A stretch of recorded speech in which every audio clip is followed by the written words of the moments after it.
On the morning of my college graduation, in front of exactly 2,800 people, packed into a humid auditorium in Columbus, Ohio, I collapsed mid-sentence, with blood on my lips and a script still clutched in my hand.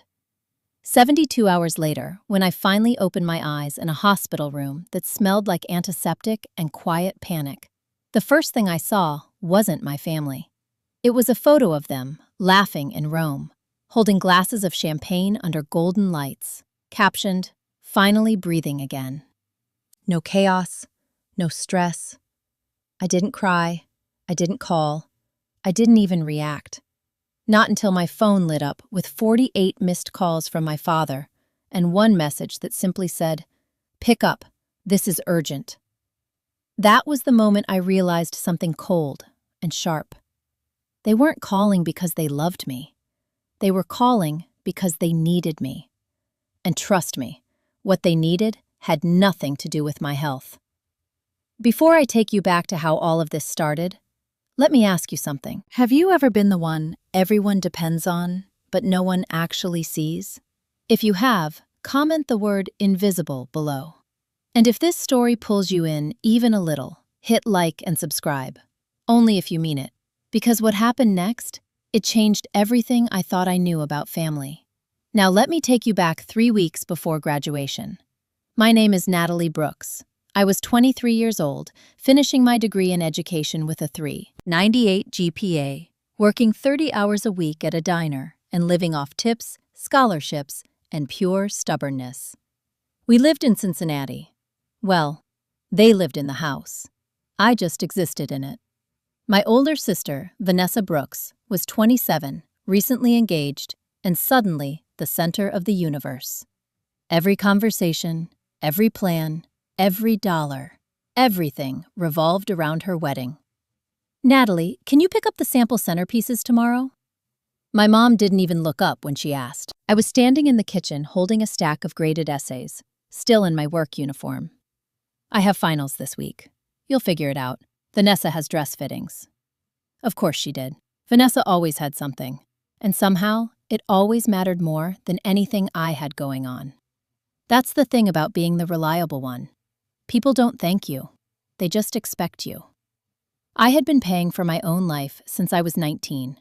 Tuition, rent, books, gas, all of it. Meanwhile, my parents paid for Vanessa's private college in full. Every semester. No questions asked. That night, I sat on my bed staring at my graduation email. Valedictorian. Top of my class. 4 years of sacrifice, exhaustion, and quiet determination. I walked into the living room where my mom was flipping through bridal catalogs. "Hey," I said softly. "I was thinking maybe we could go shopping this weekend. I need something for graduation." She turned a page. "Sweetie, you're great at finding deals online." I stood there for a second, waiting, hoping she'd look up. She didn't. "I need to focus on Vanessa's engagement dinner. It's in 10 days. I nodded. I always nodded. Later that night, I overheard her on the phone. "Yes, Natalie's graduating," she said. "Valedictorian, actually." A pause, then she laughed. "But honestly, the timing is inconvenient. Vanessa's engagement is the same week, and that's the priority." My chest tightened. She understands. She's always been so independent. Independent, that word again. It sounds like praise, but it's not. It means you learn to survive without us. I didn't confront her. I didn't say anything. Instead, I called the only person who ever actually listened. My grandfather, Richard Brooks. He picked up immediately. "Nate," he said, voice warm. "I was just thinking about you." And just like that, something inside me softened. We talked for 20 minutes, about my speech, about my nerves, about how I kept rewriting the same paragraph because it never felt right. Then he asked the question no one else had. "Do you have your outfit ready?" I swallowed. "I'll figure it out." Silence. Not empty silence. The kind that says he knows I'm lying. "Your grandmother would have been proud of you," he said quietly. I never met her, but I'd heard stories. Strong, sharp, Unapologetic. You have her fire, he added. I almost smiled. I'll be there, Natalie. Front row. That mattered more than anything. Then he said something that stayed with me. I have something for you. I've been holding on to it for years. What is it? You'll see on graduation day. Before I could ask more, my door swung open. Vanessa. Natalie, did you take my hairspray? I covered the phone. No. She rolled her eyes, flashing her engagement ring like it meant something. Congrats on your speech thing, I guess. Then she walked out. Just like that. Grandpa had heard everything. He didn't comment, but I could feel it. He knew. 3 days later, I was running on caffeine and denial. Headaches. Constant. Sharp. I told myself it was stress. It had to be. I didn't have time for anything else. My mom called while I was wiping down tables at the diner. I need you home this weekend. I'm working. Call in sick. For what? Vanessa needs help setting up the engagement dinner. I closed my eyes. What about what I need? Silence. Then her voice hardened. Don't start, Natalie. It's 1 weekend. 1 weekend. 4 years. But I didn't say that. Fine. That night, I had a nosebleed that lasted 18 minutes. I timed it.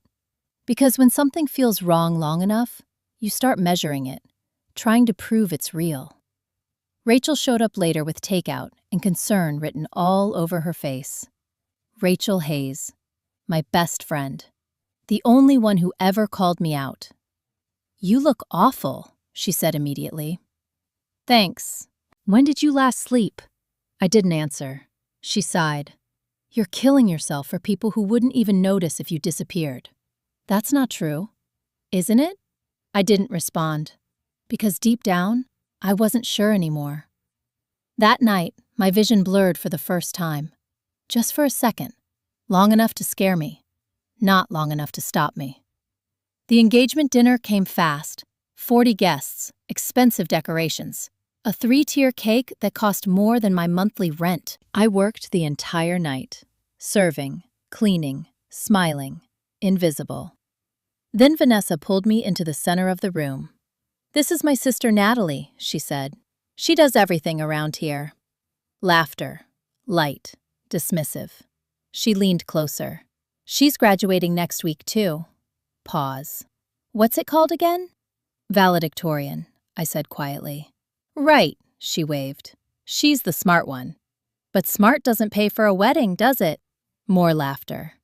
I smiled, because that's what I do. But inside, something cracked. Later, in the kitchen, I saw someone watching me. An older man, Mr. Carlyle, a former colleague of my grandfather. Our eyes met. He didn't smile. He just raised his glass slightly, like he knew something I didn't. Then my phone buzzed. Unknown number. Your grandfather deserves to know the truth about how they treat you. I looked up. He was gone. And for the first time that night, my headache wasn't the worst thing I was feeling. 2 nights after the engagement dinner, at exactly 11:40 p.m., I was sitting on the floor of my apartment, counting out $312 in crumpled tips to figure out if I could afford groceries and gas for the week. That was when my mom texted me a photo of a $4,800 wedding dress. No message, just the picture. I stared at it for a long time. Then I typed one word. Nice.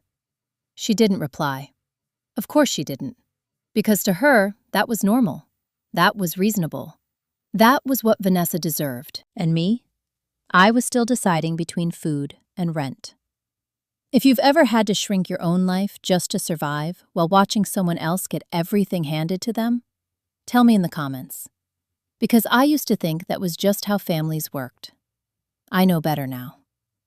The next morning, I woke up with the same pounding headache. Stronger, sharper. Like something was pressing from the inside. I sat up too fast. The room tilted. I grabbed the edge of my bed and waited for it to pass. It always passed. That's what I kept telling myself. You don't have time to be sick. You don't have time to fall apart. You just have to keep going. That was my rule. That had always been my rule. I checked my phone. 3 missed calls from my dad. That alone was unusual. He didn't call me. He called Vanessa. Or he texted my mom. Or he just stayed quiet. I called him back. He picked up immediately. "Natalie," he said, "I need a favor." Of course. Not, "Are you okay?" Not, "How are you feeling?" A favor. I closed my eyes. "What is it?" "Can you pick up Uncle Greg from the airport Friday morning?" I froze. Friday morning? My graduation was Saturday. I still had to finalize my speech, still had to work 2 shifts, still had to prepare.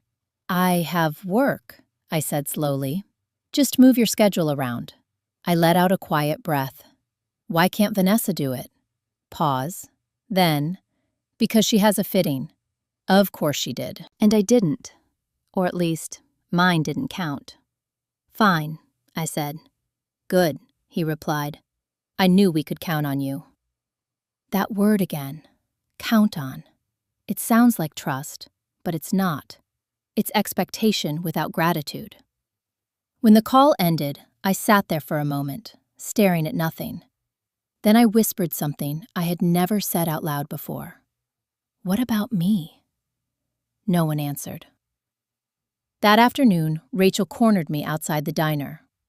"You're not okay." "I'm fine. You're not even convincing yourself anymore." I tried to laugh it off. It came out wrong. She stepped closer. "Natalie, when was the last time your family did something for you?" I opened my mouth, then closed it. She nodded like she already knew. "Exactly. I don't need them to do things for me. That's not the point, and you know it." She crossed her arms. "You're graduating top of your class in 4 days. 4 days. Do you know what most parents would do?" I didn't answer. "They'd be planning parties, inviting people, bragging about you." Her voice softened. "Are they even coming?" I swallowed. "I think so." "You think so?" I looked away, because the truth was, no one had confirmed. Not a single one of them. That night, I called my grandfather again.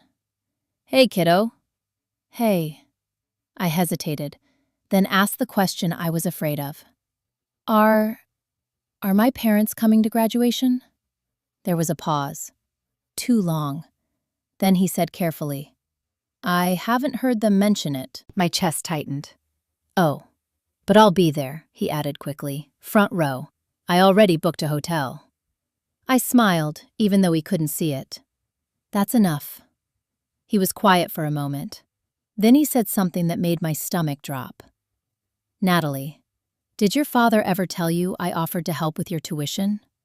I sat up. "What?" "I offered 4 years ago, for both you and Vanessa, same amount." I felt my pulse in my ears.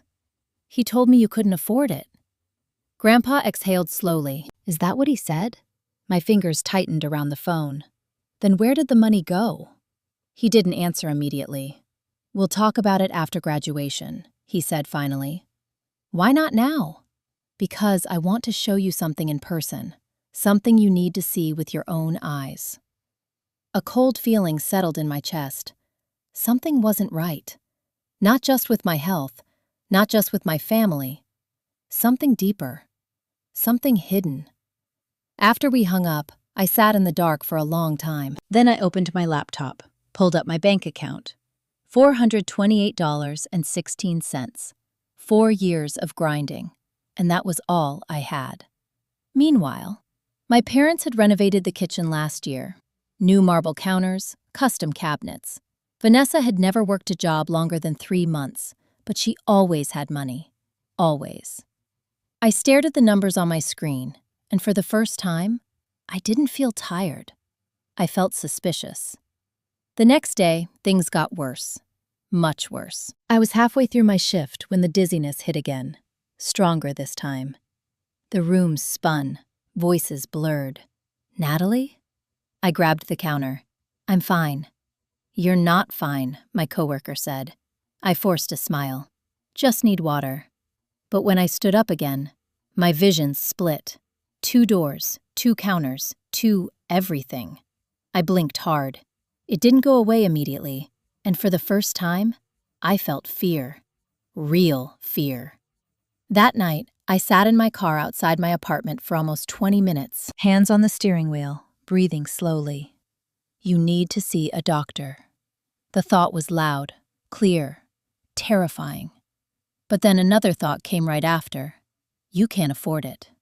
And just like that, I turned the key, went upstairs, and pretended nothing was wrong. Because that's what I've always done. Ignored pain, minimized it, buried it, for other people. The night before graduation, my mom finally called. "Natalie," she said brightly, "I have exciting news." I already knew. I could feel it. We're going to Italy. I didn't respond. Vanessa's fiancé booked everything, flights, hotels, everything. When? Friday night? My heart stopped for a second. Friday night. Graduation was Saturday morning. Mom? Yes? My graduation is Saturday. A small pause, then she said it. Sweetie, you'll understand. No, I didn't. I still don't. You're missing my graduation for a trip? Don't make it sound like that. How should I make it sound? She sighed. This is important for Vanessa. I laughed, a short, broken sound. I am important too. Silence. Then her voice changed, sharper. Natalie, don't be selfish. Selfish. I repeated the word in my head. 4 years. 4 years of sacrifice. And I was selfish. Fine, I said quietly. Go. We will, she replied, relief already in her voice. And Natalie? Yeah? Send pictures. I hung up, and this time, I didn't cry. I just sat there, staring at the wall, feeling something inside me go completely still. Not broken, not hurt, just done. That night at 2:17 a.m., I woke up with the worst pain I had ever felt in my life. It was like something inside my head snapped. I stumbled to the bathroom. Blood. So much blood. It wouldn't stop. 10 minutes. 15. 20. I sat on the floor shaking, pressing tissue after tissue to my nose, watching it soak through. This isn't normal. The thought was undeniable now. This isn't stress. This is something else. Something serious. Something dangerous. I looked at myself in the mirror. Pale, eyes hollow, skin gray. When did I start looking like this? I reached for my phone, scrolled to my contacts, hovered over one name. Grandpa. Then I stopped. He was driving in the morning, coming to see me. I didn't want to worry him, so I did what I always do. I handled it alone. I cleaned up the blood, took 2 pills, lay back down, and whispered to myself, just get through tomorrow. Just one more day. If you've ever ignored something serious because you didn't want to be a burden, tell me. Because what happened the next morning, I didn't see coming, and neither did anyone else. On the morning of graduation, at exactly 8:12 a.m., I stood in front of the mirror in a dress that cost $39.99, trying to steady my hands long enough to zip it up without shaking. By 9:03 a.m., and I had already swallowed 2 painkillers, skipped breakfast, and convinced myself that if I could just stand for 10 minutes on that stage, everything would be fine. I was wrong, but I didn't know that yet. Rachel picked me up at 9:30. She didn't say anything at first, just stared at me. Natalie, I'm fine. You look like you're about to pass out. I forced a smile. Just nerves. She didn't believe me. I could see it. But she didn't push. Not yet. On the drive, the campus was already alive. Cars, families, people carrying flowers, balloons, cameras, proud parents everywhere. I looked out the window and felt something tight in my chest. Not jealousy, something quieter, something heavier. Absence. Rachel reached over and handed me half a protein bar. Eat. I'm not hungry. Eat. I took 3 small bites. It felt like chewing cardboard. But I did it anyway, because she asked, because she cared, because she showed up. We pulled into the lot at 9:52. The ceremony started at 10:30. I stepped out of the car. The sunlight hit me too hard, too bright, too sharp. For a second, everything flickered, like a glitch. I blinked. It stabilized. "You okay?" "Yeah." Lie. Inside the staging area, graduates lined up. Black gowns, caps, nervous laughter, excitement. I checked my phone. One new message, from my mom. "Just landed in Rome. So proud of you. Send pictures." Attached was a photo. All of them. My mom, my dad, Vanessa. Standing in front of a fountain, smiling like nothing was missing. Like I wasn't. I stared at it for a long time. Then I locked my phone, put it away, and felt something inside me go quiet again. Not pain, not anger, just distance. "Natalie Brooks?" A coordinator approached me. "You're up in 12 minutes. 12 minutes. I nodded. I can do 12 minutes. I can survive 12 minutes. I stepped into the auditorium, and it hit me. The noise, the size, the weight of it. 2,800 people, voices blending into one massive wave. Then I saw him, front row, exactly where he said he'd be. Grandpa, sitting straight, wearing a navy suit, holding a large envelope. He saw me, smiled, raised his hand, and just like that, I could breathe again. Next to him was Rachel's seat, and 2 empty chairs, reserved, unclaimed.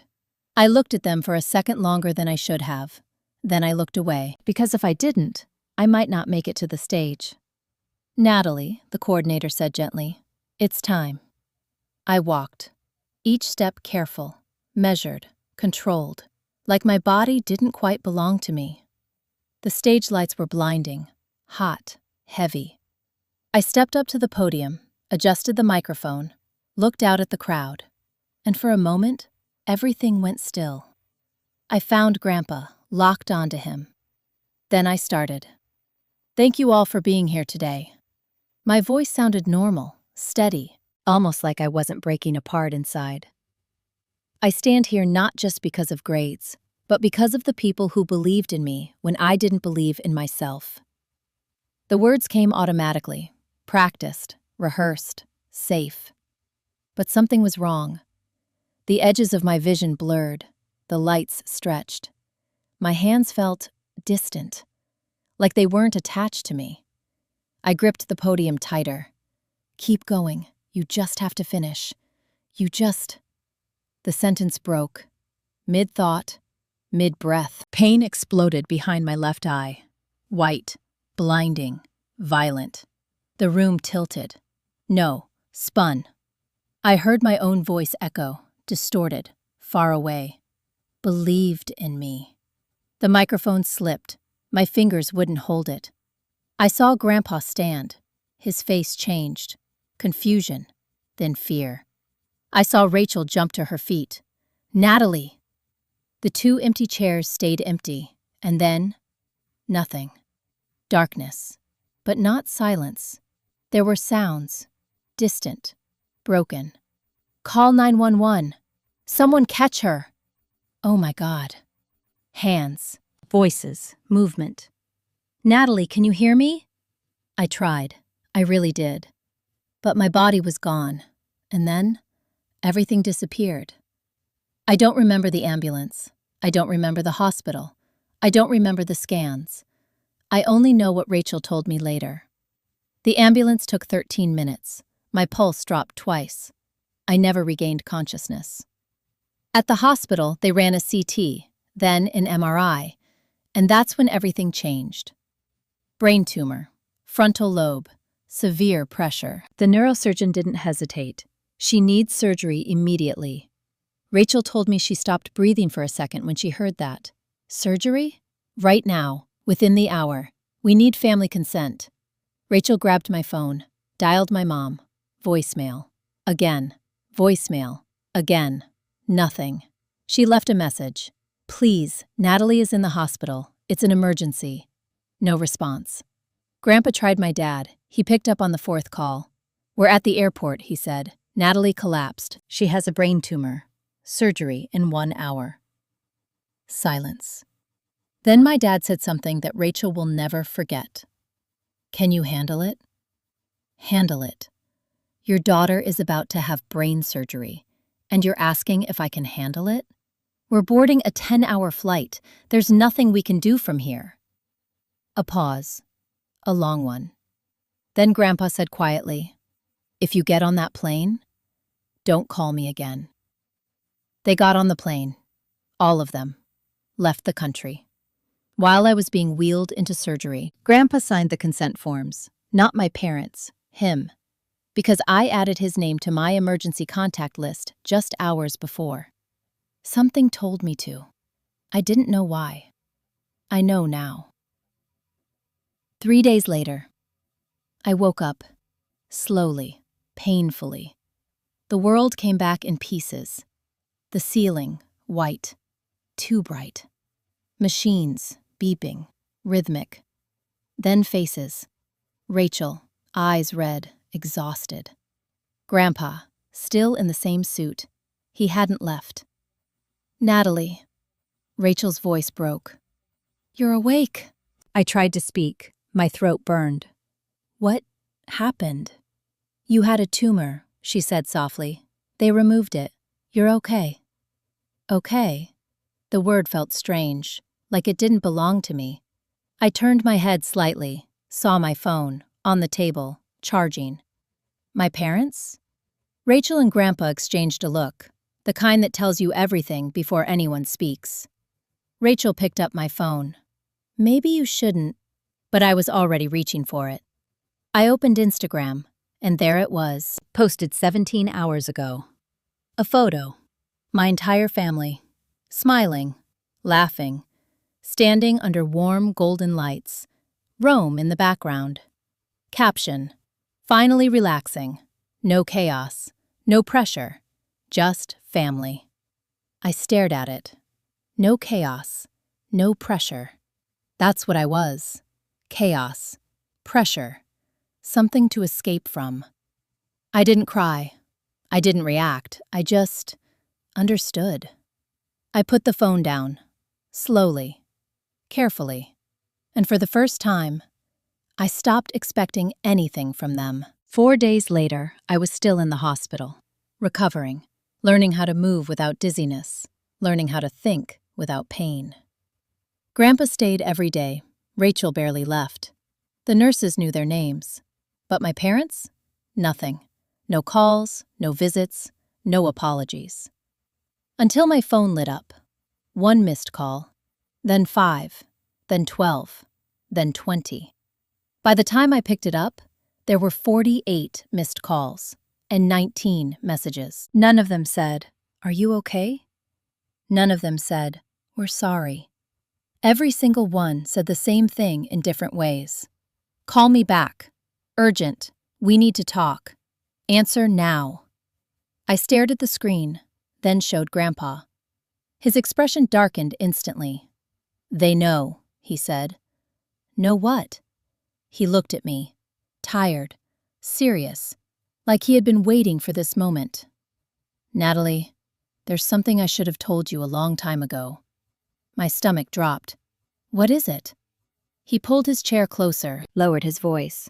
It's not about your health. It's about what they're about to lose. I felt something cold settle in my chest. What do you mean? He took a slow breath. Your grandmother left you something, and your parents just found out. I stared at him. What something? He met my eyes. A fund, in your name, set up 24 years ago. My pulse started to rise. How much? He didn't answer immediately, which was answer enough. Natalie, it's enough to change your entire life. And suddenly, everything made sense. The calls, the urgency, the timing. They didn't come back for me. They came back for what they thought they could still take. And what I did next was something they never expected. They walked into my hospital room at exactly 2:16 p.m., carrying designer shopping bags and the kind of urgency people only have when money is involved. Not when their daughter nearly died. Not when she was in surgery for 6 hours. But now. Now they were here. I heard my mom's heels before I saw her. Fast, sharp, controlled, like she had rehearsed this entrance. "Which room?" she asked a nurse. "Brooks, Natalie Brooks." Rachel looked at me from across the room. "You want me to leave?" "No." My voice was quiet, but firm. "Stay." She nodded and crossed her arms, positioned herself near the window, watching. Always watching. The door opened. My mom walked in first. Perfect hair, perfect makeup, perfect concern. "Natalie, baby." She rushed to my bedside and leaned in like she was about to hug me. I didn't move. Her arms hovered in the air for a second too long, then slowly dropped. "You look better," she said. Better. I had a portion of my skull removed 3 days ago. Better. My dad stepped in behind her. He looked tired, avoiding eye contact, as usual. Then Vanessa, holding 2 shopping bags. Actually holding shopping bags. In a hospital room. "Hey," she said casually, "you look not as bad as I thought." Rachel made a small sound, sharp, like she physically couldn't hold it in. Vanessa glanced at her, annoyed, then looked back at me. "We came as soon as we could," my mom said quickly. I tilted my head slightly. "As soon as you could?" "Yes, 5 days. International flights are complicated, Natalie." I held her gaze. Instagram looked pretty simple. Her expression flickered, just for a second. Then she recovered. "We were trying to make the best of a stressful situation." Stressful. I almost laughed. Instead, I said nothing. Silence is louder when you use it right. My dad cleared his throat. "How are you feeling?" I looked at him. Really looked. "You want the honest answer?" He hesitated, then nodded. "I almost died." The room went still. Vanessa shifted uncomfortably. "Okay, but you didn't," she said quickly. "So?" Rachel let out a short, incredulous laugh. "So?" Vanessa turned to her. "What?" Rachel stepped forward. "She had brain surgery." Vanessa rolled her eyes slightly. "I know, and that's awful, but like what?" Rachel's voice dropped, cold, sharp. Vanessa opened her mouth, closed it. "Look," she said finally. "I'm just saying everything worked out." Worked out. I repeated it in my head. Like this was a delayed flight. Like this was a scheduling issue, not a life or death moment. My mom stepped in quickly. "Let's not fight, okay? We're here now. That's what matters." "No," I said it quietly, but it cut through the room. "That's not what matters." They all looked at me, even my dad. "What matters," I continued, "is why you're actually here." My mom blinked. "What do you mean?" I didn't answer. I just looked at Grandpa. He had been silent this entire time, sitting beside me, watching, waiting. Now he stood, slowly, deliberately. The air in the room changed instantly. Richard Brooks didn't raise his voice. He didn't need to. "Dugga." My dad stiffened. "Dad." "Pamela." My mom swallowed. "Richard." Vanessa didn't speak. She just looked between them, confused, tense. "I see you made it back," Grandpa said calmly. My mom forced a smile. "Of course we did. Natalie is our daughter." "Is she?" The question landed heavy. "What is that supposed to mean?" My mom's voice sharpened. "It means," he said, "that when your daughter was unconscious on an operating table, you were ordering wine in Rome." "That's not fair." "No," he cut her off. "What's not fair is a 23-year-old girl fighting for her life while her parents chose a vacation." Silence. My dad looked at the floor. Vanessa crossed her arms. "We didn't know it was that serious." "You didn't ask." Rachel said it immediately. Vanessa glared at her. "Stay out of this." "I won't," Rachel replied, "because I was here. I was here when she collapsed. I was here when they told us she might not wake up." "Where were you?" Vanessa didn't answer. Because there wasn't an answer, only excuses. My mom stepped forward. This is turning into something it doesn't need to be. No, I said quietly. It's finally turning into what it actually is. She looked at me, hurt, or at least pretending to be. Natalie. I raised a hand slightly, not aggressive, just enough to stop her. You didn't come back because of me. That's not true. Then why now? Silence. Heavy. Unavoidable. I held her gaze, waiting. She looked at my dad, then at Vanessa, then back at me.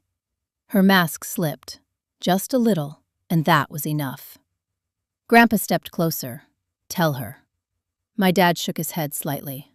Dad, tell her. The room held its breath. Finally, my dad spoke. We heard about the fund. There it was. No hesitation, no denial, just truth. Clean, ugly, honest. My chest felt strangely calm, like I had already known. What fund? Vanessa asked immediately. She looked between them. What are you talking about? My mom closed her eyes briefly, then opened them. Your grandmother left Natalie money. Vanessa blinked. How much? No one answered, which meant a lot. Vanessa's posture changed instantly. Less annoyed, more interested. Are you serious? Yes. And just like that, everything shifted. The concern, the urgency, the sudden return. It all made sense. You came back for that, I said. My mom shook her head quickly. No, we came back for you. Then why didn't you come before you knew about it? Silence. Again. Always silence when truth shows up. My dad ran a hand through his hair. We just needed to talk about it. Talk about what? How it should be handled. Handled. Like I was a situation, not a person. Like my life was a detail, not the point. I leaned back against the pillow, my body still weak, but my mind clearer than it had ever been. Let me ask you something.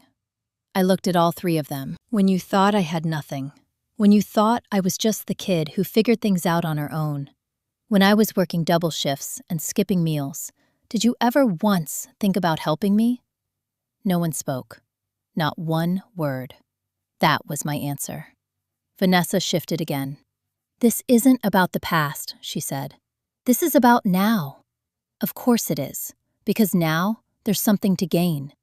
Natalie, my mom said carefully, we're a family. Family. That word again. It always shows up when money does. I looked at her. Really looked. And for the first time, I didn't feel small. I didn't feel like I needed her approval. I didn't feel like I had to earn my place. I just felt done. If you've ever had people call you family only when it benefits them, tell me, because I want to know how many of us had to learn this the hard way. I took a slow breath, then said something I had never said before. You don't get to decide what happens next. The room went completely still. My mom's expression changed. Natalie, no. I didn't raise my voice, but it didn't need to be loud, just final. For 23 years, you made decisions for me, about me, without me. That ends now. My dad finally looked up. What are you saying? I met his eyes. I'm saying, whatever that money is, whatever my grandmother left me, it's mine, not ours. Mine. Vanessa scoffed. That's selfish. I smiled slightly. For the first time in my life, I'm okay with that. And the look on their faces? That was the moment they realized something had changed. Not temporarily, not emotionally, permanently. But what they didn't know yet was just how much they were about to lose. The room stayed silent for exactly 6 seconds after I said it. 6 seconds where no one moved, no one argued, no one breathed too loudly. Because they all felt it. Something had shifted. Not slightly, Not temporarily, completely. Vanessa was the first to break. "You're seriously going to keep it all?" Her voice had changed. Less dismissive, more calculating. I looked at her. Not angry, not emotional, just clear. "Yes." She let out a sharp laugh. "Wow! Okay, that's interesting." Interesting. Like we were discussing a business deal, not my life. My mom stepped forward quickly. "Natalie, sweetheart, let's not rush into decisions." I tilted my head slightly. "Rush? You've had 23 years to think about me. I've had 5 days to realize the truth. I think I'm right on time." Her lips pressed together. "Your grandmother would have wanted." "My grandmother?" I cut in gently. "Left it to me. Not you. Not Vanessa. Me." Another silence, this one heavier. Because there was no way around it. No loophole. No emotional manipulation that could change that fact. My dad finally spoke. "We're not saying you shouldn't have it." I raised an eyebrow. "No?" "No," he continued quickly. "We just think it should be handled responsibly." There it was. Handled. That word again. Like I was incapable. Like I needed supervision. Like I was still the girl who asked permission to buy shoes. What does responsibly mean? He hesitated, then said it. Helping the family. Of course. Always the family. Which somehow had never included me before. I let out a small breath. Calm. Controlled. "You mean helping Vanessa?" Vanessa crossed her arms. "This is not just about me, isn't it?" She didn't answer. Because it was. It always had been. My mom tried a different approach. "Natalie, we've always supported you." I almost laughed. "Always?" She faltered, emotion flickering across her face. "We gave you a home. A home where I paid my own expenses since I was 19. We raised you. Barely." The word slipped out before I could stop it, but I didn't take it back, because it was true. And for once, I wasn't going to soften the truth to make them comfortable. Rachel shifted beside the window. She didn't speak, but I could feel it. She was proud of me. That mattered more than anything my parents could say right now. My dad exhaled slowly. "This isn't productive." "No," I said quietly. "It's just honest." He looked at me. Really looked. Like he was seeing something unfamiliar. Or maybe something he had ignored for too long. "What do you want, Natalie?" The question hung in the air. Simple, but loaded. Because for the first time in my life, I had an answer. "I want you to see me." My voice didn't shake. "I want you to see me as a person, not as someone who just handles things, not as someone who makes your life easier, not as someone you only call when you need something." My mom's eyes filled with tears. Real ones this time, I think. "We do see you." "No." I shook my head gently. "If you did, you would have been there. At graduation. At the hospital. At any point in the last 4 years." She broke eye contact, because she couldn't argue with that. Because there was no defense. Only truth. And truth is heavy when you've been avoiding it for years. Vanessa sighed loudly. "This is getting dramatic." I turned to her. "Dramatic? You mean like collapsing on stage in front of 2,800 people? Like brain surgery? Like waking up alone?" She shifted, uncomfortable. "Good. She should be." "Look," she said quickly, "I didn't know it was that serious. Because you didn't ask." Rachel said it again. Same words, same sharp edge. Vanessa rolled her eyes. "Oh my God, can you stop?" "No," Rachel stepped forward. "You don't get to minimize this. You don't get to rewrite what happened. You weren't there. I was." Vanessa scoffed. "You're not family." Rachel didn't even hesitate. "No, I'm better." The room went still again, because everyone knew she wasn't wrong. My mom pressed her fingers to her temples. "This isn't helping." "No," I said softly. "It is. Because for once, we're not pretending." That was the real problem. Not the neglect, Not the favoritism, the pretending, the constant rewriting of reality to make everything look normal, happy, functional. It wasn't. It never had been. And now, we were finally saying it out loud. My dad looked exhausted, like something inside him was cracking. What do we do now? That question wasn't for control. It was for direction. For the first time, he wasn't leading. He was asking. I took a slow breath. We start over. My mom looked up quickly, hope flashing across her face. Really? Slowly, I continued. With boundaries. The hope dimmed slightly. What kind of boundaries? Simple ones. I met her eyes. You don't get access to my life just because we share blood. You earn it.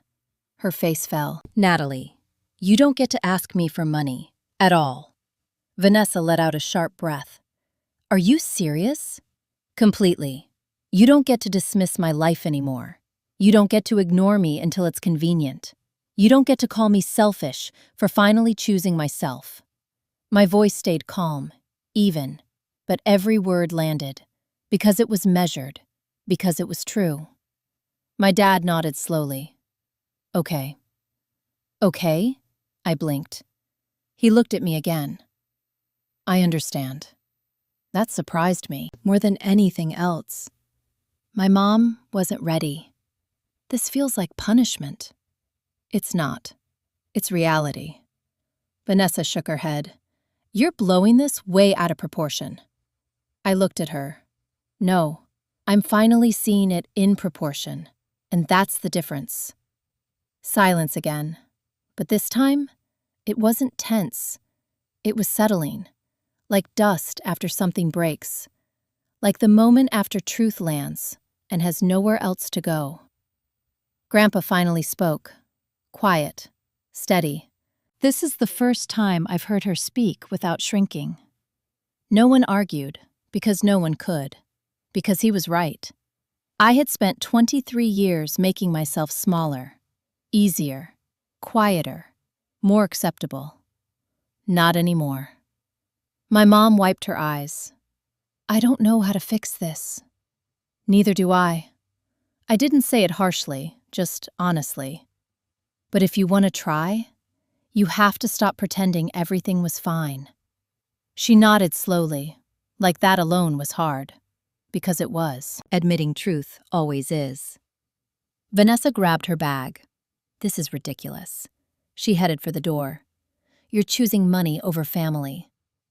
I almost smiled. No, I'm choosing myself over people who never chose me. She froze for half a second, then walked out. The door closed behind her, and just like that, the illusion shattered completely. If you've ever been called selfish the moment you stopped being used, I want you to remember this. Selfish isn't choosing yourself. Selfish is expecting someone else to disappear so you don't have to change. My mom sat down slowly, like she had just realized something too big to process all at once. My dad stayed quiet. For once, not avoiding, just listening. And me? I leaned back against the pillow, exhausted, but lighter, because something had finally been said, out loud, and there was no going back. But what I didn't know yet was that the truth about the money, where it came from, and what my parents had already done, was about to change everything again. The truth came out at exactly 4:42 p.m., right after a nurse adjusted my IV and left the room with a quiet click of the door. That was when my grandfather stood up, walked to the window, and said something that made the air feel heavier. They didn't just ignore you, Natalie. He turned back slowly. They took something that was yours. My heart stuttered. I already knew part of it, but not all. Not yet. What do you mean? My voice stayed calm, but my hands tightened under the blanket. My dad shifted in his chair. Dad, don't. No, Grandpa cut him off. She deserves to know. Silence. The kind that presses against your chest, makes it harder to breathe. He looked at me. 4 years ago, when you started college, I gave your father 2 checks. Same amount, same day. One for you, one for Vanessa. My stomach dropped. I remember this part. You told me you couldn't help me, I said quietly. I didn't say that, Grandpa replied. Your father did. I turned slowly, looked at him, really looked. Is that true? He didn't answer immediately, which was answer enough. Natalie? My voice didn't rise. It didn't need to. Did you tell me he couldn't afford it? He rubbed his face. I simplified things. Simplified. That word again, like everything in my life, had been simplified down to something convenient for them. Where did my money go? Silence. Again. Always silence when it mattered most. I felt something cold spread through my chest. Not anger. Not yet. Something sharper. Clarity. Dad. This time my voice hardened. Where did it go? He exhaled slowly. We used it. We used it. The words landed one by one, heavy, final. Used it for what? I already knew. But I needed to hear him say it, out loud. The kitchen renovation. My mom closed her eyes. The car. Vanessa looked away. Some of the wedding deposits. There it was, the full picture. Not just neglect, not just favoritism. Theft. My money, my future, spent. Without me even knowing it existed. I sat very still. Too still. Because if I moved, I might break. 4 years, I said softly. 4 years I worked double shifts, skipped meals, took extra loans, because I thought I had nothing. No one spoke, because there was nothing to say. No excuse that could cover that. No explanation that could fix it. Why? That was the only question left. Why did you take mine? My dad's voice was barely above a whisper. We thought you'd be okay. I let out a small breath. Of course. Of course they did. Because I always was. Because I always figured things out. Because I never asked for anything. So you decided I didn't need anything. He didn't argue, because he couldn't. Because it was true. My mom finally spoke. We were under pressure, financially. Vanessa's tuition was higher than expected. The house needed repairs. So you took from me. It wasn't like that. It was exactly like that. My voice didn't rise. It sharpened, clean, precise. You took money that was meant for me, and you didn't tell me. You let me struggle. You watched me struggle. And you said nothing. Tears streamed down my mom's face. We were going to pay it back. When? She hesitated, then whispered. We didn't get the chance. I almost laughed. Not because it was funny, because it was predictable. There was always going to be a reason, a delay, an excuse, a later that never came. Vanessa stepped forward. Okay, but it's not like we spent it on nothing. I turned my head slowly. Excuse me? It was for the family. The family. That word again. The same word that never included me. You mean you. She crossed her arms. I mean all of us. No, I shook my head slightly. You mean you, because I didn't see a single benefit from that money. Not in my tuition, not in my rent, not in my life. Rachel let out a quiet breath, like she had been holding it this entire time. Vanessa opened her mouth again, then closed it, because even she couldn't twist this into something else. My grandfather stepped closer. There's more. I looked at him. There always was. There's always another layer. What else? He reached into his jacket, pulled out his phone, opened something, then handed it to me. Bank statements. Dated 4 years ago. 2 deposits, 2 withdrawals. Same day, same amounts. One labeled Vanessa tuition. The other, unspecified. I stared at it. My pulse, slow, steady, too steady. Like my body had decided this was too much to process emotionally, so it shut that part down. You cashed both checks, I said quietly. My dad nodded. We planned to. I don't care what you planned. The words came out flat, emotionless, because the emotion was too big, too overwhelming, so my mind just cut it off. For 23 years, I continued, I thought I was the problem. I thought I wasn't enough. I thought I had to work harder, be better, be easier, because something about me wasn't worth the same investment. My voice slowed, lowered, but the truth got sharper. But it wasn't me. It was you. That was the moment. The real moment. Not the collapse, not the surgery. This was where everything changed. Because once you see the truth, you can't unsee it. My mom dropped into the chair, crying openly now. We made a mistake. No, I looked at her. You made a choice. Mistakes are accidents. This was a decision. She covered her face. My dad looked like he had aged 10 years in 10 minutes. I didn't recognize him. Maybe I never had. Vanessa stayed quiet, for once. No defense, no sarcasm, just silence. Because even she knew there was no way out of this one. I leaned back slowly, my body still weak, but my mind clearer than it had ever been. This is what we're going to do. All three of them looked up, because my tone had changed. Not emotional, not reactive. Controlled. Final. You're going to acknowledge this, fully. No minimizing, no excuses, no rewriting. My dad nodded immediately. Yes. My mom hesitated, then nodded too. Okay. Vanessa didn't speak, but she didn't argue. Second, you're not getting access to anything that belongs to me. Not now, not later, not ever. My mom opened her mouth, then closed it, because she knew better now. Third, I paused. This one mattered. You don't get to show up in my life only when it benefits you. If you want to be in my life, you show up consistently, or not at all. My dad swallowed. We will. Will you?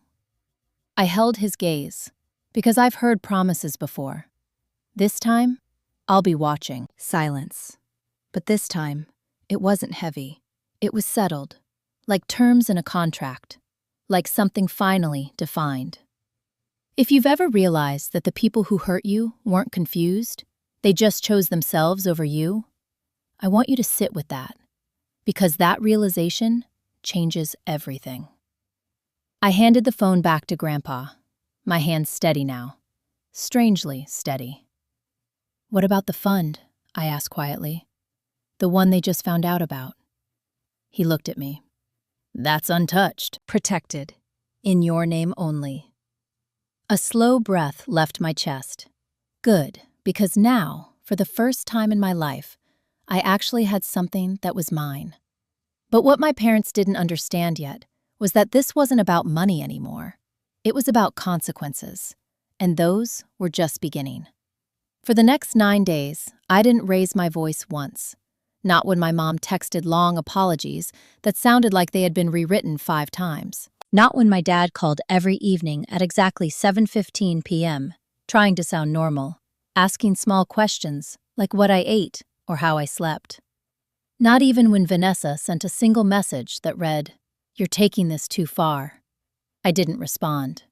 To any of them. Silence, I realized, is the most uncomfortable answer you can give people who are used to controlling the narrative. Because they can't twist it. They can't argue with it. They can't rewrite it. They just have to sit in it. And for the first time, I let them. Recovery was slower than I expected. Physically, I was healing. The doctors were optimistic. Benign tumor, successful removal, no long-term damage. On paper, I was fine. But inside, something had shifted permanently. I wasn't angry. That surprised me the most. I thought I would be. I thought I'd feel rage. But I didn't. I felt clarity. Clean. Cold. Final. Rachel noticed it first. You're different. We were sitting in my hospital room. the afternoon light stretching across the floor. How? You're quiet. I smiled slightly. I've always been quiet. No, she shook her head. You used to be quiet because you were holding things in. Now, she studied me, you're quiet because you've let them go. That landed, because it was true. I didn't need them to understand me anymore. I didn't need them to approve of me. I didn't need them to choose me, because I had already chosen myself. And once you do that, everything else becomes optional. 3 days later, I was discharged. I didn't go home. That decision surprised my parents. It didn't surprise me. I signed a short-term lease on a small studio apartment 15 minutes from the school where I'd be teaching in the fall. $1,150 a month. No luxury, no space. But it was mine. Every inch of it. Mine. Rachel helped me move. By move, I mean she carried most of the boxes while criticizing my taste in furniture. This chair is ugly. It was $20. It looks like it. I laughed. A real laugh. The kind I hadn't had in months. Maybe longer. That night, sitting on the floor surrounded by half-unpacked boxes, I realized something. This was the first space I had ever lived in where I didn't feel like I had to earn my presence. No tension, no expectation, no invisible weight pressing down on me. Just quiet, peaceful, mine. My phone buzzed. Dad. I stared at it for a moment, then answered. Hey, his voice sounded careful, like he was walking on glass. Hi, how are you feeling? Better. A pause. Then he asked something small. Did you eat today? I almost smiled. Yes. What did you have? Pasta. Another pause, longer this time, like he was trying to figure out what came next. Natalie. Yeah? I'm sorry. The words were quiet, not dramatic, not performative, just there. I didn't rush to respond, because for once, I didn't feel the need to make him comfortable. I know. That was all I said. Not I forgive you, not it's okay, just I know. Because hearing something and accepting it are two different things. He exhaled slowly. Can I come see your apartment? Not yet. The answer came easily, without guilt, without hesitation. Another pause. Then, okay. That was new. No arguing, no pressure, just acceptance. We'll talk next week? Yes. He hung up. And for the first time in my life, a conversation with my father didn't leave me feeling drained. Because I controlled it. Because I set the boundary. And he respected it. At least for now. 2 days later, my mom showed up unannounced. Of course she did. Old habits don't disappear overnight. I opened the door.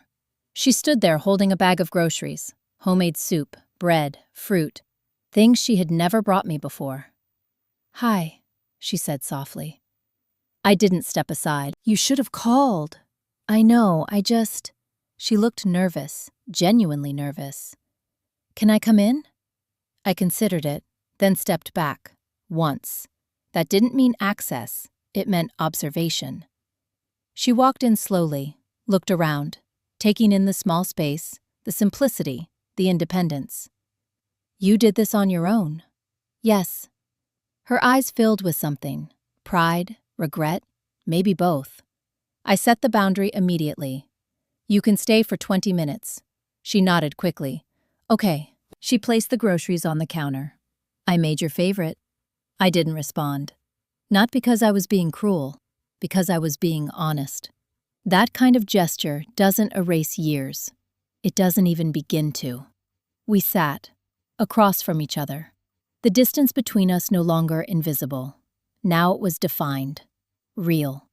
Natalie, she struggled with the words. I started therapy. That caught me off guard. I didn't react immediately, just watched her. Twice a week, she continued. We're talking about Everything. Her voice shook slightly. About why I treated you differently. Why I couldn't separate you from... She stopped. Didn't say the name. She didn't need to. I knew. My grandmother. The ghost I had been living in. How is that going? Hard. Good. That was the only answer that mattered. She looked at me. I don't expect you to forgive me. Good, I said it calmly. Because forgiveness isn't something you demand. It's something you earn. Over time. Through action, not words. She swallowed. I want a chance to do better. I held her gaze. That's going to take time. I know. And consistency. I know. And boundaries. She nodded. I know. That was the first real conversation we had ever had. No pretending, no emotional manipulation. Just truth. Messy, uncomfortable, real. When she left, she didn't hug me. She didn't reach for me. She just said, I'll call you before I come next time. Good. And then she left, respecting the boundary. That mattered, more than anything she could have said. That night I sat by the window, watching the streetlights flicker on, thinking, processing, letting everything settle. For 23 years, I thought love was something you had to earn, something you had to prove you deserved, by being useful, by being easy, by being less. Now I knew better. Love is who shows up. Love is who stays. Love is who respects you when you finally choose yourself. And if they can't do that, they don't get access to you. Simple, clean, final. If you've ever had to rebuild your life from scratch, not because you wanted to, but because you finally saw the truth, tell me. Because the hardest part isn't leaving. It's realizing you should have done it sooner.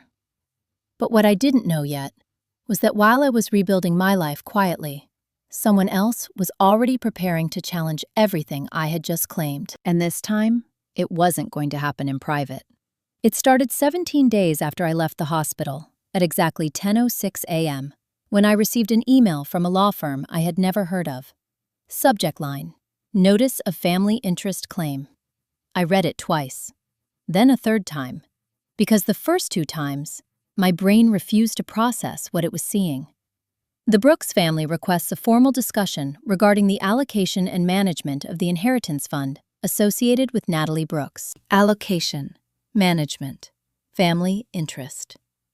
I let out a slow breath. Of course they wouldn't stop. Of course silence wouldn't be enough. Because people who feel entitled don't back down when you set boundaries. They escalate. Rachel was sitting across from me at my tiny kitchen table, halfway through a bagel. What? I turned the phone toward her. She read it, then blinked, then laughed. Oh, they're serious. Very. Her expression shifted. Do you have a lawyer? Not yet. Get one, immediately. I nodded, because this wasn't emotional anymore. This wasn't family. This was legal, and legal requires precision, control, distance. Within 48 hours, I had my answer. Her name was Allison Green, 38. Estate and inheritance law. Sharp, direct. The kind of person who doesn't waste words. She sat across from me in her office, flipping through the documents Grandpa had given me. The fund is solid, she said. Legally airtight. In your name. Established before your parents had any control over it. Good. That word felt like oxygen. Then she looked up. But, there's always a but. They can't take it, but they can try to pressure you. Delay access, create legal noise, make it expensive and exhausting. Exactly.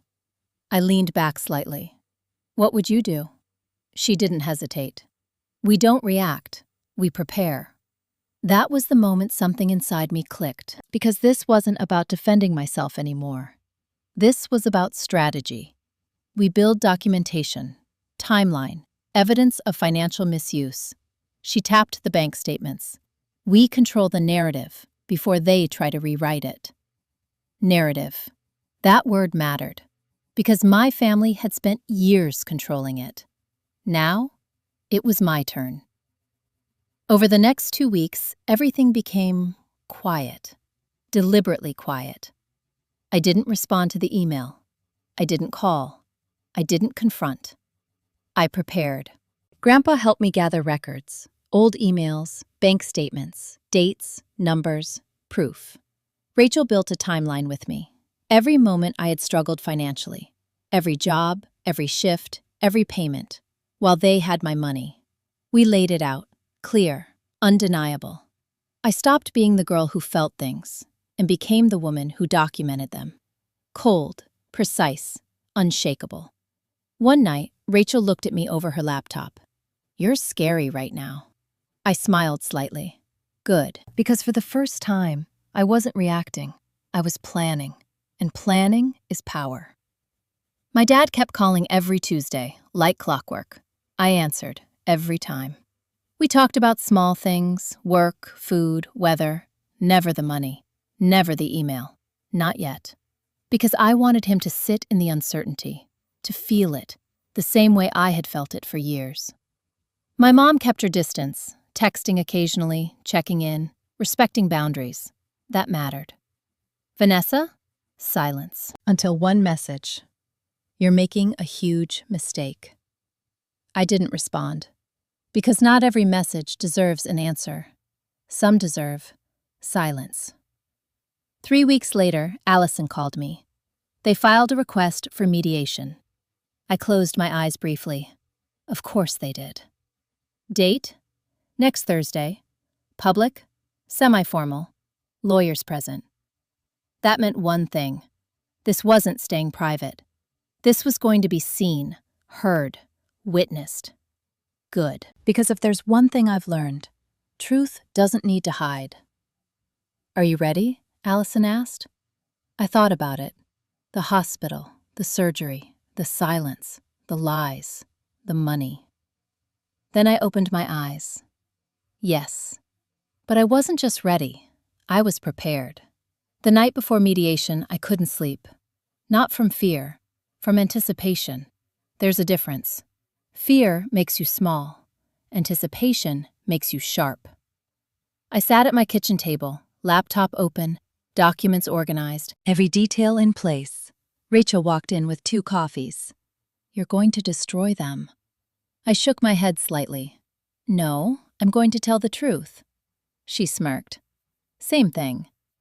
Maybe, but I wasn't doing this for revenge. That's what surprised me the most. I wasn't angry. I wasn't trying to hurt them. I was just done protecting them. And that's different. Very different. Before she went to bed, Rachel stopped at the doorway. "Hey, yeah? No matter what happens tomorrow, you already won." I tilted my head slightly. "How?" "You stopped being invisible." That stayed with me. Because she was right. This wasn't about money. It never really was. It was about being seen, heard, acknowledged. And tomorrow, that was going to happen.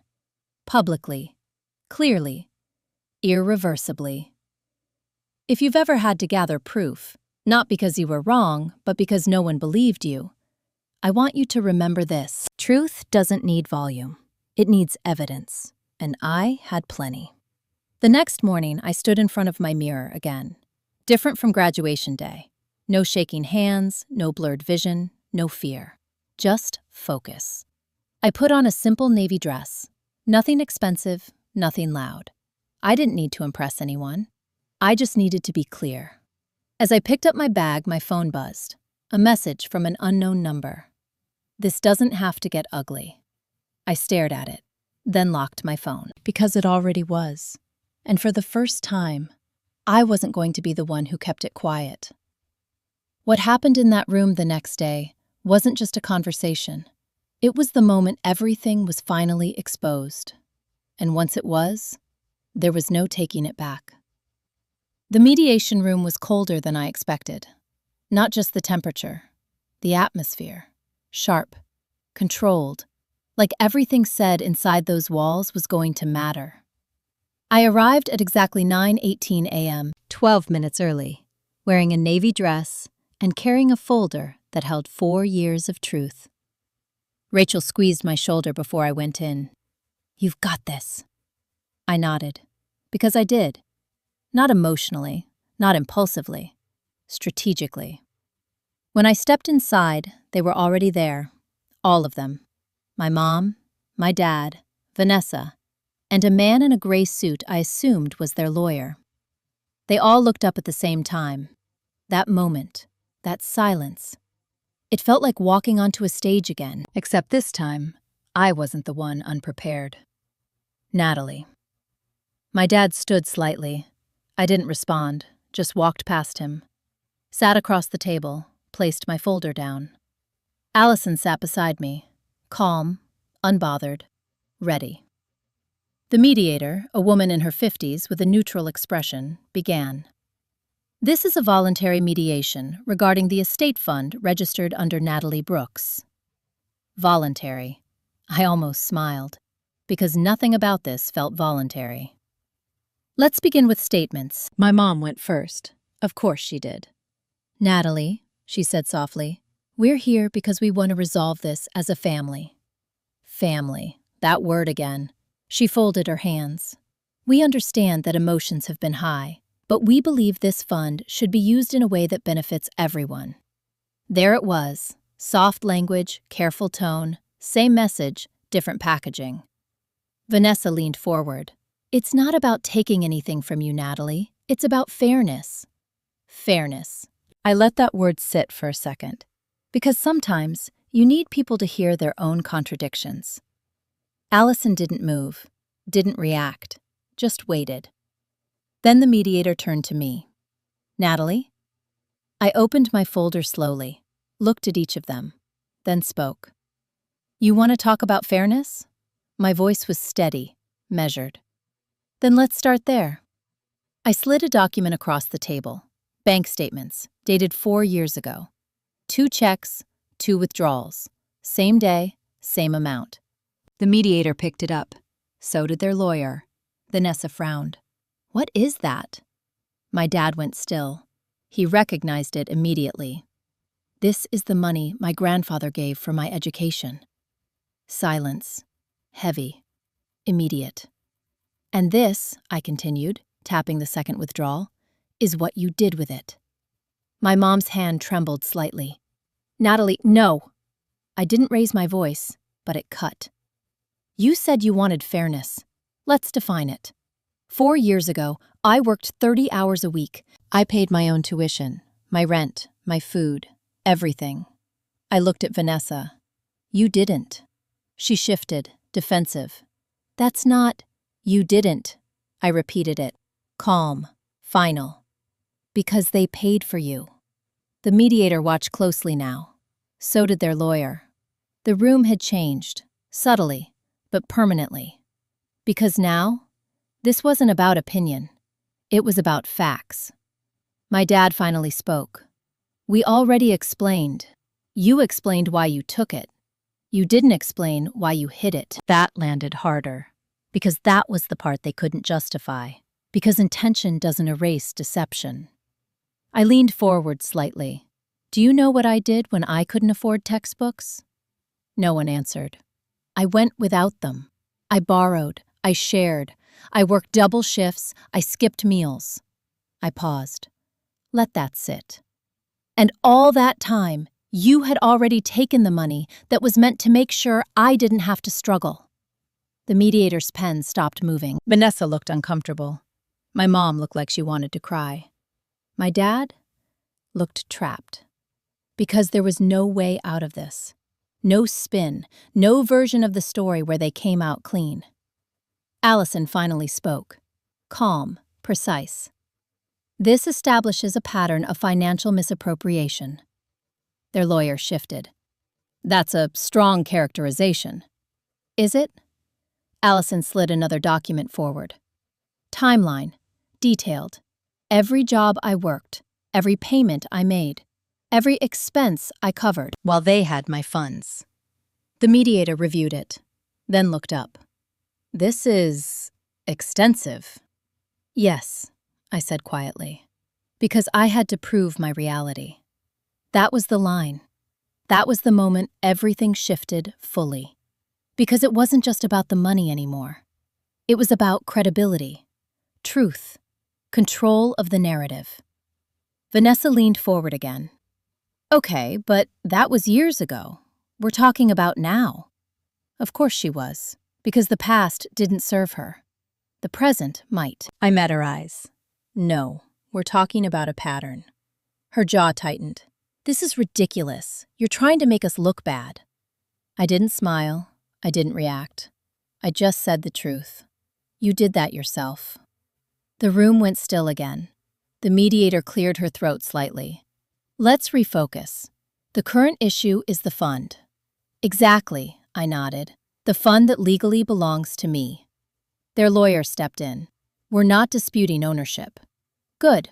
That simplifies things. But we are suggesting a structured allocation that considers family needs. There it was, the real goal. Dressed up in legal language, same message, different words. I leaned back slightly. And what family needs are those? Vanessa spoke immediately. The wedding, of course, and some financial pressure we've been under, my mom added quickly. I looked at her, really looked, and for the first time, I didn't see authority. I didn't see control. I saw someone who had lost it because the power dynamic had shifted. Completely. I spoke slowly. So just to be clear, you're asking me to use money that was specifically protected for me, to fix problems created by the same decisions that took from me in the first place. Silence.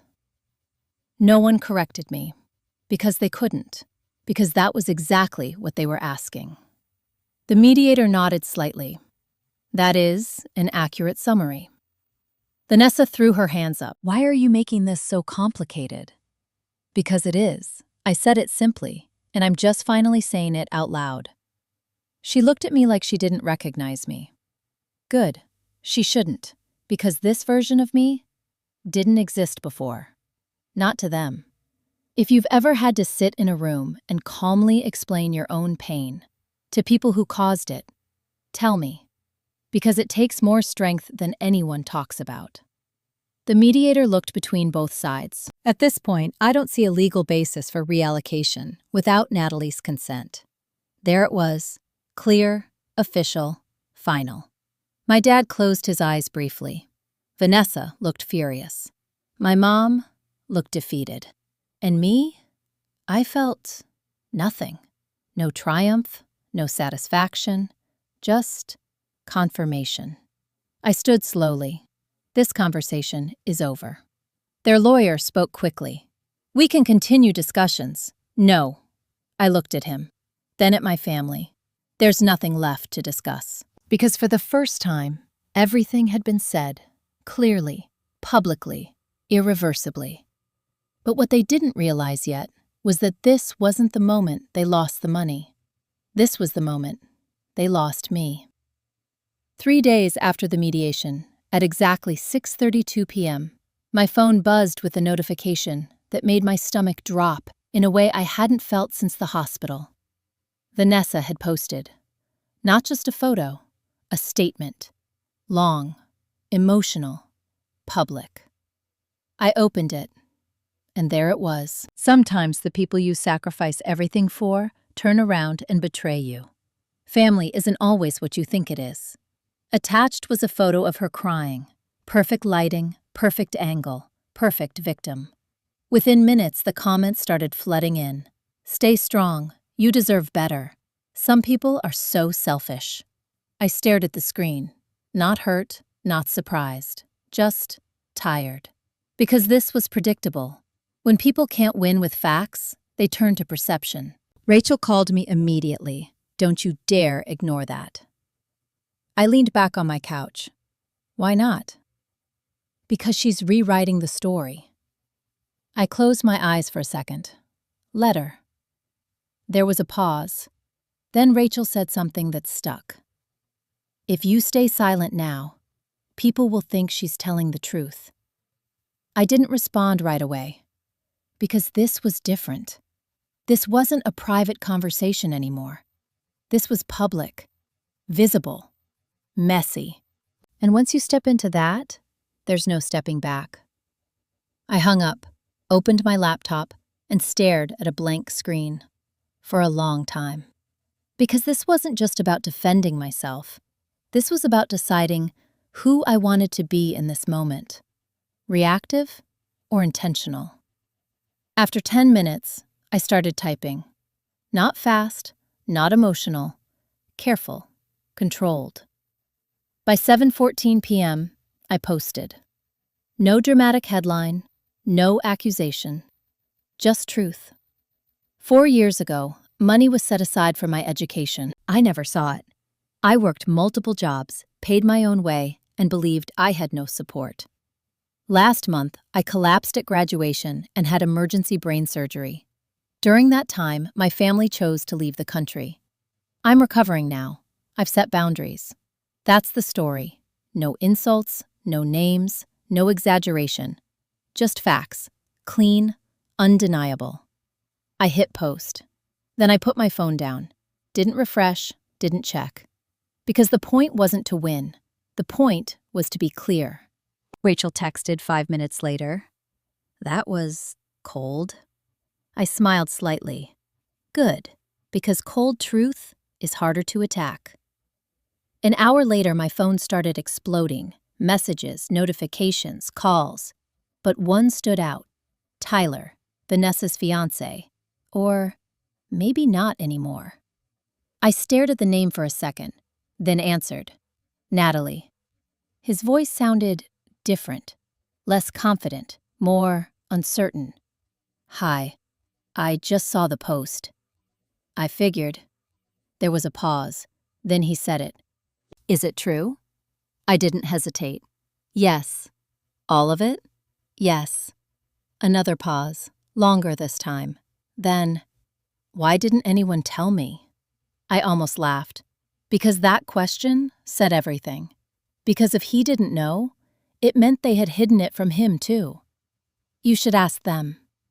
Silence. Then, I will. He hung up. And just like that, another piece started moving. Because truth doesn't stay contained. Once it's out, it spreads. That night, Vanessa called. I let it ring. Then ring again. Then voicemail. Then text. How could you do this? I didn't respond. Another message. You're ruining everything. Still nothing. Because this time, I wasn't going to get pulled back into chaos. I had stepped out of it, and I wasn't going back. The next morning, my dad showed up, unannounced, again. But this time, it felt different. Not controlling, not demanding. Desperate. I opened the door. He looked shaken. Really shaken. What happened? I asked, calmly. He ran a hand through his hair.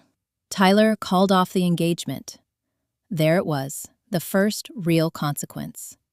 Why? I asked, even though I already knew. He said he can't marry into a family that hides things like this. Honest, direct. I nodded slowly. That makes sense. My dad looked at me, something breaking behind his eyes. Do you realize what you've done? Yes, I said it simply.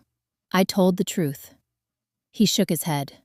This is tearing the family apart. No, I met his gaze. This is what the family already was. You're just seeing it now. That hit, because denial only works until it doesn't.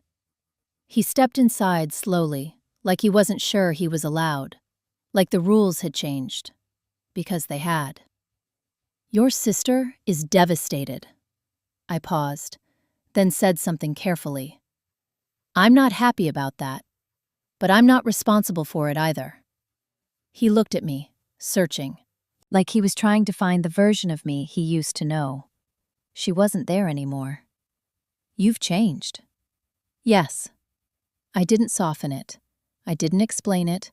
I just let it be true. Because I had. Completely. If you've ever been blamed for someone else's consequences just because you stopped protecting them, you know exactly what this feels like. It's not guilt, it's clarity. My dad sat down slowly. I don't know how to fix this. I leaned against the counter. Neither do I. Silence. But not uncomfortable, just real. For the first time in my life, we weren't pretending. After a moment, he spoke again.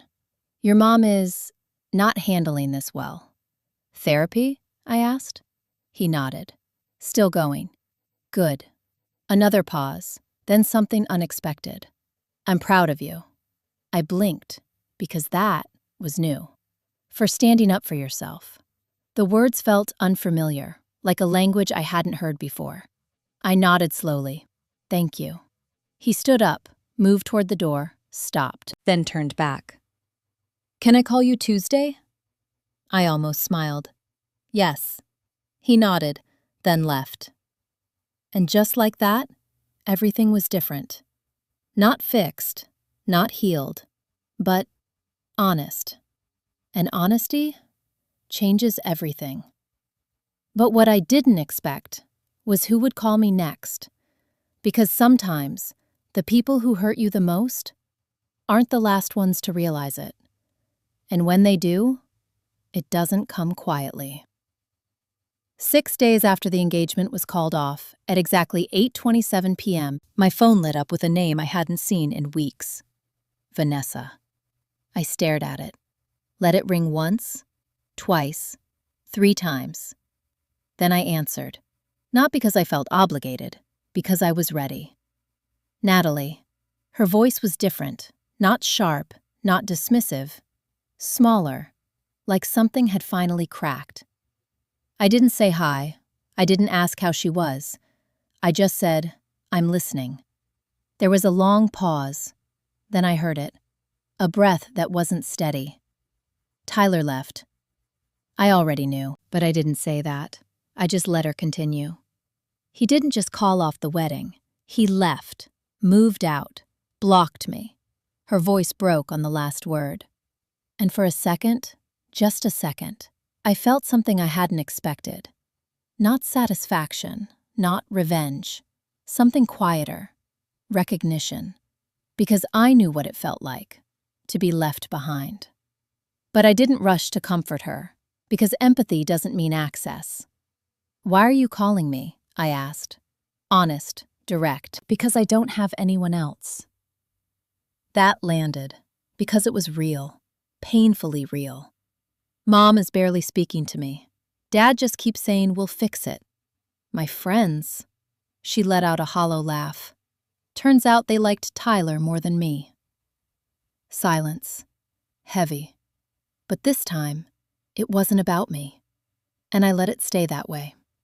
Vanessa spoke again. I know I don't deserve this. That surprised me, because accountability had never been her language. But here it was. Raw. Unpolished. Real. I was awful to you. Yes, I didn't soften it, because truth doesn't need cushioning. I know. Her voice shook. I never had to try. Everything was always there. And you, she stopped, then said it anyway. You worked for everything, and I think I hated that. I leaned back slightly, processing, because this wasn't an excuse. It was a confession. I thought you made me look bad, she continued. Like, if you could do all that without help, then what did that say about me? I didn't answer, because some realizations don't need commentary. They just need space. Vanessa took a shaky breath. I'm in debt. That part didn't surprise me. Credit cards, about $28,000. I closed my eyes briefly, because there it was, the next layer, the consequence. I thought Tyler would help, but now, she trailed off. There was nothing left to say. No backup plan, no safety net, just reality. And reality is loud when it finally shows up. So what do you want from me? I asked. Clear, measured, not cold, just defined. Silence. Then finally, I don't know. Honest. For the first time, honest. I needed to hear a voice that didn't want something from me. That sentence stayed with me because it was the exact opposite of what she had been to me for 23 years. And now, she understood it. Fully. Painfully. There was a moment where I could have said it. Now you know how it feels. It would have been easy, satisfying, sharp. But I didn't, because that wasn't who I wanted to be, Vanessa. My voice softened slightly. I'm sorry you're hurting. A quiet inhale on her end, like she wasn't expecting that. But I can't fix this for you, I continued. I can't pay your debt.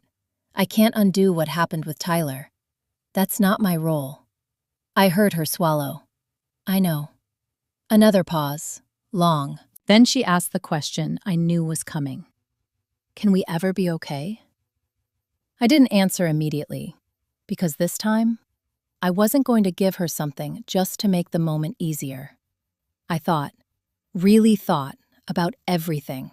The years, the silence, the dismissal, the hospital, the post, the mediation, all of it. Then I answered honestly. I don't know.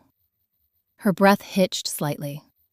But if you're willing to do the work, I continued, then I'm willing to try.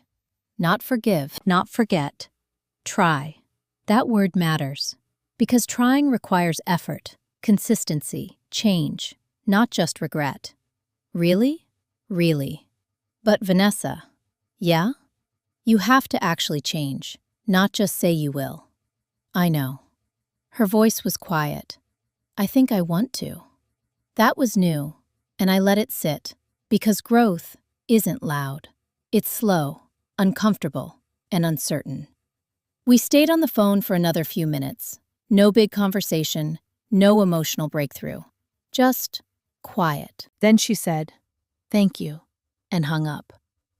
I set my phone down, stared at the ceiling, and let the moment settle.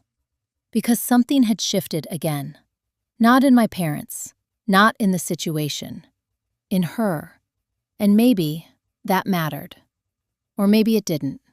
Time would tell. It always does. The next morning, Rachel walked into my apartment with coffee. You look like you had a conversation. I glanced at her. Vanessa called.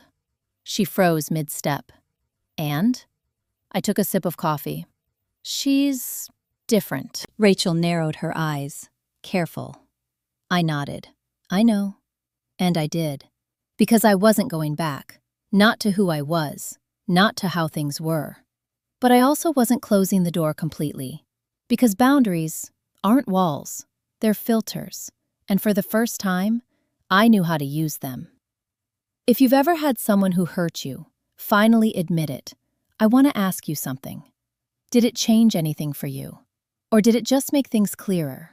Because for me, it didn't fix the past, but it did something else. It confirmed I was never the problem. And once you know that, you stop carrying things that were never yours to begin with. But there was still one thing left, one final piece. Not about money, not about blame, about closure. And it came from someone I never expected. 1 year after the mediation, on a quiet Sunday afternoon at exactly 4:03 p.m., I was sitting alone in my classroom, arranging a stack of essays, when I found something I didn't remember putting there.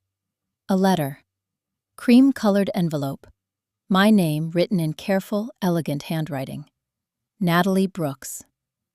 I knew immediately who it was from. Not because I had seen it before. Because something about it felt familiar. Like it had been waiting. I sat down slowly in my chair, closed the classroom door, and opened it. Inside was a single sheet of paper, dated 25 years ago, before I was born. My dear granddaughter, if you are reading this, it means you made it. Not just through school, but through whatever life placed in your path. I paused, my chest tightening, because she didn't know me, and yet it felt like she did. You will grow up in a world that does not always recognize your worth. Some people will overlook you, some will misunderstand you, and some will project their own pain onto you. That line, It hit differently, because now I understood it completely. But none of that will define you. Only what you choose to carry forward will. I swallowed slowly, because for so long, I had carried things that were never mine. Their expectations, their neglect, their silence. And now, I didn't.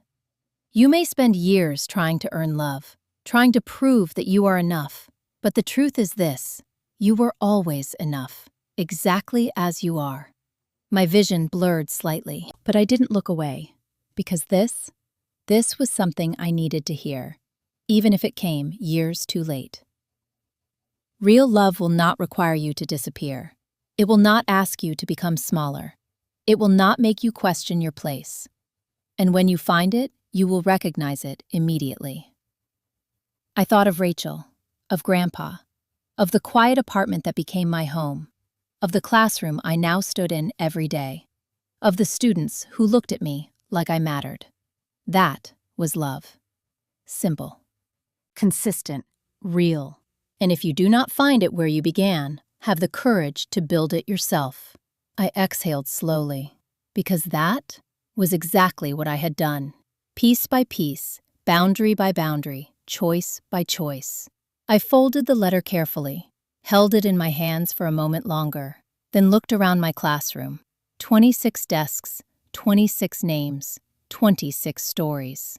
Kids who walked in every day wondering if they mattered, if they were seen, if they were enough. I stood up, walked to the board, and wrote something I hadn't planned. You are not invisible. When the bell rang the next morning, they walked in like they always did. Loud, messy, uncertain, real. Marcus, one of my quieter students, stopped at the board, read it, then looked at me. Do you really mean that? I smiled. Yes. He nodded slowly, then sat down. And for a moment, I saw it. That small shift, that quiet understanding, that moment where someone feels seen. That's what matters. That's what stays. That evening I had dinner with Grandpa. Same restaurant, same table. He looked older, but lighter, like something had settled. You found the letter. I nodded. Thank you. He smiled softly. She wrote that before your parents were even married. She just knew. I looked down at my hands. I think she saved me. He shook his head gently. No, you saved yourself. That mattered, more than anything else. Because it was true. My dad still called every Tuesday. Not perfectly, not always easy, but consistently. My mom stayed in therapy, slowly, quietly, working through things she should have faced years ago. We weren't close, but we were honest. And that was something. Vanessa? She was still figuring things out, still in debt, still in therapy.